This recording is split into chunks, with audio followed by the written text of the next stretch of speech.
안녕하십니까. 우리 사랑교회 김성봉 목사입니다. 오늘은 퀴즈로 설교를 시작하려고 합니다. 이것은 무엇일까요?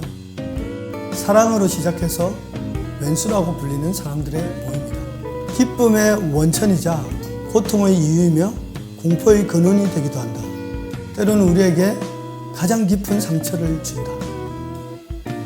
무엇일까요? 전남친, 전애인?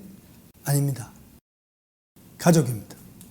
사람에게 공기가 절대적으로 필요하지만 공기의 존재를 의식하지 못하고 살듯이 평소에 우리는 가족의 존재를 별로 의식하지 않고 삽니다. 오히려 요즘은 가족에 대한 부정적 시각이 많아 혼자 살려는 사람들이 많습니다. 가족은 누가 보지 않으면 갖다 버리고 싶은 존재이다. 일본 영화감독 기타노 다케시가 한 말입니다. 아이들은 만들 때만 좋지 만들고 나면 고통의 덩어리다. 어떤 연예인이 한 말입니다. 지금 우리나라 인구가 늘지도 않고 있는데 주택이 계속 부족한 이유는 1인 가구, 혼자 사는 사람들이 늘어나고 있기 때문입니다. 혼자 살면 인간관계에서 비롯되는 갈등을 느낄 것도 없고 편안할 수 있습니다. 그 대신에 혼자 사는 사람에게는 고독과 허무가 따라옵니다. 전도서 4장 7, 8절에는 내가 또다시 해 아래에서 헛된 것을 보았도다. 어떤 사람은 아들도 없고 형제도 없고 홀로 있으나 그의 모든 수고에 끝이 없도다. 그의 눈은 부요를 족하게 여기지 아니하면서도 이르기를 내가 누구를 위하여 이같이 수고하고 나를 위하여는 행복을 누리지 못하게 하는가 하여도 이것도 헛되어 불행한 노고로다.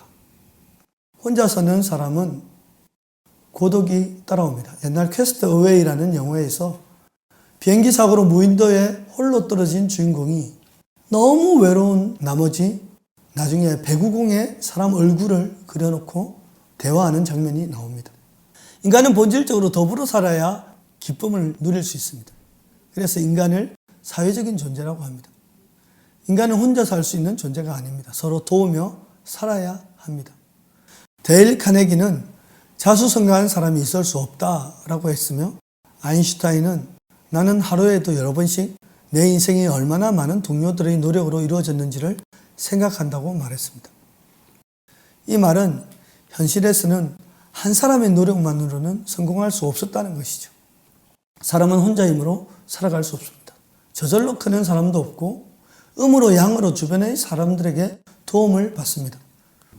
혼자서 잘 되는 사람이 없기에 그래서 가족이 필요합니다. 가족이 좋은 이유는 무엇일까요? 성경에서는 함께함으로 더 좋은 상을 얻을 수 있기 때문이라고 이야기하고 있습니다. 두 사람이 한 사람보다 나으면 그들이 수고함으로 좋은 상을 얻을 것입니다. 둘째로 가족이 좋은 이유는 서로 위급할 때 도울 수 있기 때문입니다. 전도서 4장 10절은 혹시 그들이 넘어지면 하나가 그 동물을 붙들어 일으키려니와 홀로 있어 넘어지고 붙들어 일으킬 자 없는 자에게는 화가 있으리라 라고 말씀하고 있습니다. 셋째로 좋은 이유는 서로 의지하면 외롭지 않고 더 따뜻해지기 때문입니다. 또 두 사람이 함께 누우면 따뜻하거니와 한 사람이면 어찌 따뜻하랴. 마지막으로 가족이 좋은 이유는 서로 협력하여 승리할 수 있기 때문입니다. 전도서 4장 12절을 현대인의 성경은 한 사람으로서는 당해낼 수 없는 공격도 두 사람이면 능히 막아낼 수 있으니 삼겹줄은 쉽게 끊어지지 않는다라고 합니다. 그런데 성경에서는 가족을 넘어선 가족보다 더 가족 같은 공동체가 있다고 말합니다. 바로 믿음의 공동체입니다. 그래서 교회는 서로를 형제자매라고 부릅니다. 성경은 육신의 가족만을 가족이라고 말하고 있지 않습니다. 예수님께서도 사람들 앞에서 누가 내 어머니이며 동생들이냐? 내 어머니와 내 동생들을 보라.